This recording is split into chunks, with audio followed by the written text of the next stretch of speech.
Assalamualaikum warahmatullahi wabarakatuh. Perkenalkan, kami dari kelompok 1 yang beranggotakan 5 orang anak, yaitu 1. Akna Firlia Andarista, 2. Dina Kurnia Rahmawati, 3. Siti Husnul Nuraini, 4. Sri Rahayu, dan yang kelima saya sendiri, Zahrotus Sa'adah.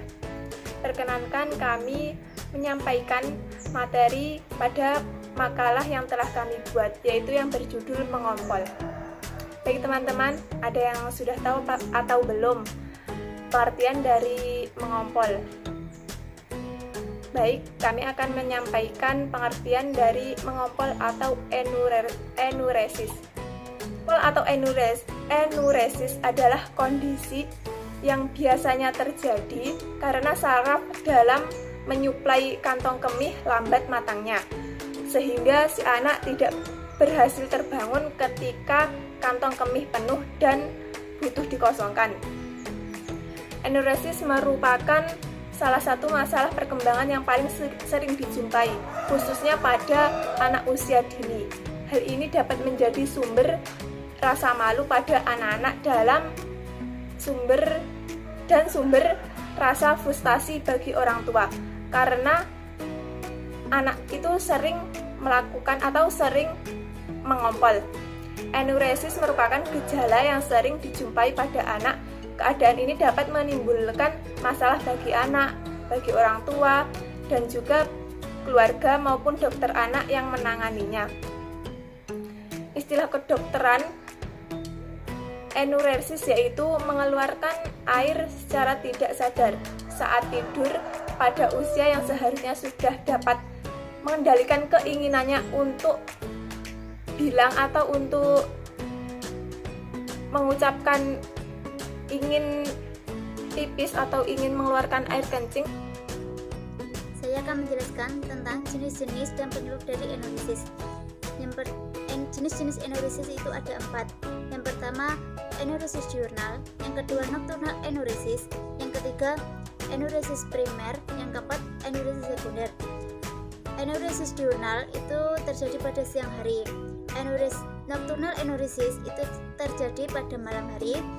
Enuresis primer terjadi sejak anak lahir hingga usia 5-6 tahun dikarenakan anak tidak bisa kencing di toilet. Enuresis sekunder terjadi saat anak sudah bisa berhenti mengalami, kira-kira sekitar 6 bulan yang lalu mengalaminya lagi. Selanjutnya yaitu faktor-faktor penyebab dari enuresis. Enuresis primer disebabkan oleh faktor genetik seperti keterlambatan matangnya fungsi susunan saraf pusat. Yang kedua, gangguan tidur. Yang ketiga, hormon antidiuretik kurang. Enuresis sekunder disebabkan oleh anak mengalami stres, seperti adanya kematian dalam keluarga, perpindahan, dan perpisahan. Faktor selanjutnya yaitu faktor fisik, seperti anak terlalu capek sehingga malam tidurnya terlalu lelap, sehingga ketika anak merasa ingin buang air kecil, anak tidak kuasa untuk bangun. Selanjutnya itu faktor lingkungan, misalnya disebabkan oleh cuaca yang sangat panas menyebabkan anak ingin minum yang dingin-dingin dan bersoda. Selanjutnya itu faktor emosi, misalnya seperti perpindahan rumah dan kurang harmonisnya hubungan antara anak dan orang tua. Selanjutnya itu mengenai gejala mengompol. Gejala mengompol itu ada 3, yaitu yang pertama buang air kecil yang berulang-ulang pada siang hari di tempat tidur atau pada bagian yang selanjutnya itu yang kedua, anak tersebut mencapai usia di mana berkemih secara formal seharusnya telah tercapai. Yang ketiga itu sebagian besar tidak disengaja, akan tetapi kadang-kadang anak itu disengaja. Yang pertama, buang air kecil yang berulang-ulang pada saat siang hari di tempat tidur atau di pakaian. Mengompol rasanya udah lumrah ya yang dialami oleh anak sampai usia tertentu. masalah mengompol ini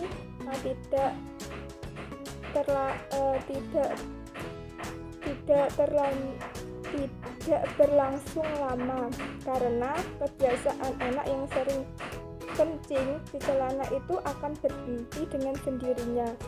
Setidaknya itu anak mulai memasuki usia sekolah.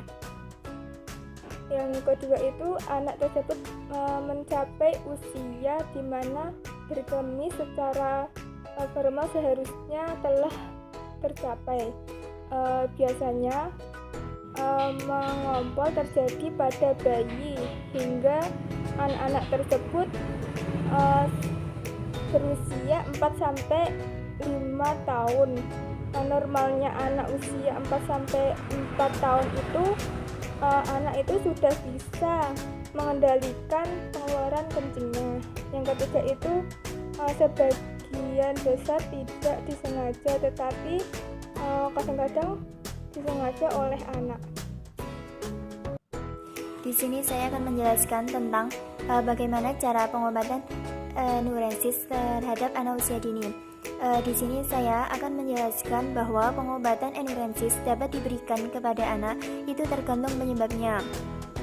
Yang pertama, jika penyebabnya organik seperti infeksi saluran kemih, maka pengobatannya juga harus diberikan kepada anak secara langsung. Sedangkan pengobatan dengan penyebab non-organik maupun psikis maka cara pengobatannya yaitu dengan motivasi maupun nasihat yang diberikan kepada anak tersebut. 3 tahun masih mengompol, maka tindakan yang perlu diambil adalah 1. Teliti apakah orang tua dan anak itu memiliki hubungan yang tidak baik. Jadi kita harus mengetahui apakah si anak itu memiliki hubungan yang tidak baik dengan orang tuanya. Yang kedua adalah kebersihan itu perlu diperhatikan. Terus yang ketiga adalah orang tua diberi nasihat agar tetap tenang dan dianjurkan agar tidak memarahi dan menghukum anak yang mengalami enuresis atau mengompol tadi. Terus yang keempat adalah jangan terlalu dicemaskan. Jadi orang tua tidak perlu cemas terhadap anak yang masih suka mengompol. Yang kelima adalah memberi dukungan. Jangan mempermalukan, memarahi, dan menghukum si anak tadi. Yang keenam adalah batasi minum 2 jam sebelum tidur. Yang terakhir adalah ingatkan anak supaya buang air